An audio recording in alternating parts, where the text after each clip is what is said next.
हो सकता है आपको मेरी बात अच्छी ना लगे और आपको लगे कि फिर आपके साथ ज्यादती हो रही है। नहीं नहीं अम्मी, अब मैं मर के भी ऐसा नहीं सोचूंगी। आप बहुत प्यारी बेटी हैं, थोड़ी गुस्से की तेज है, लेकिन मैं जानती हूँ मेरी बात नहीं टालेंगी। आप कहिए तो सही। बेटा, मैं चाहती हूँ कि आपकी शादी भी जल्द से जल्द हो जाए। आपको कोई एतराज तो नहीं है ना?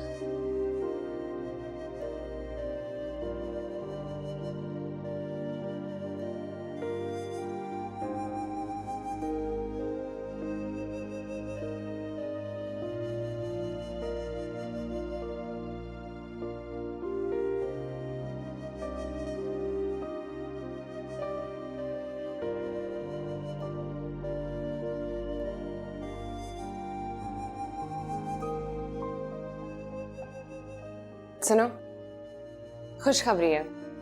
क्या? पहले सिर्फ तुम्हारी हो रही थी ना, अब मेरी भी शादी हो रही है।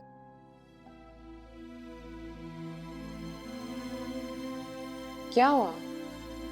मुझे वाकई यहाँ से चले जाना चाहिए, क्यों? ताकि मेरी किस्मत का असर तुम पर ना हो।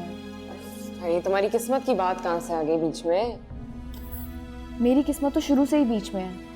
अब देखो, इधर शहबाज मेरी जिंदगी में आया और उधर तुम्हारी अम्मी की तबीयत खराब हो गई। ओह, तो ये सब तुम्हारा कसूर है। मैं बेकार में समझ रही थी कि मैंने कुछ गलत कह दिया अम्मी को, इसलिए उनकी तबीयत खराब हो गई।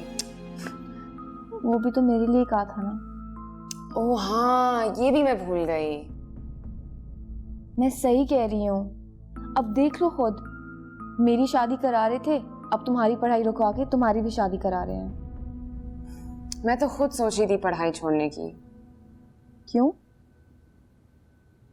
अम्मी के साथ ज्यादा टाइम शॉप में स्पेंड कर लूं। हाँ, उनको भी सहारा हो जाएगा। और वैसे भी पढ़ाई तो मैं सिर्फ अम्मी के लिए कर रही थी, मुझे क्या शौक है इतना पढ़ाई करने का। और शादी का?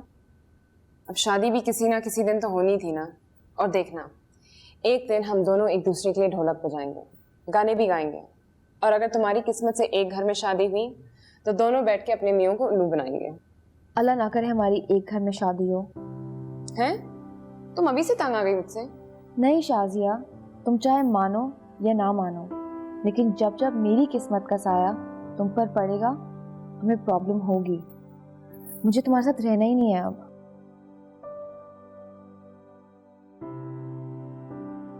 देखो नाज़िया, मेरी बात सुनो। चाहे मेरी किस्मत फूट जाए या तुम्हारी वजह से मेरी खुशी छिन जाए, हम एक दूसरे से कभी अलग नहीं रहेंगे, समझी?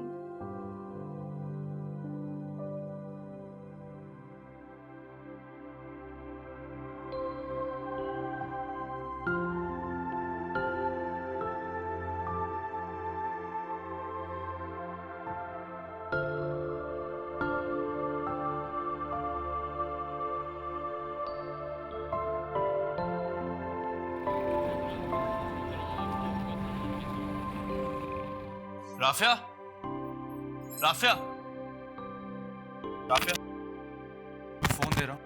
एक दफा नाजिया को फोन करके मेरी उससे बात करवा दो प्लीज। सॉरी, मैं बिजी हूँ। सिर्फ 2 मिनट लगेंगे।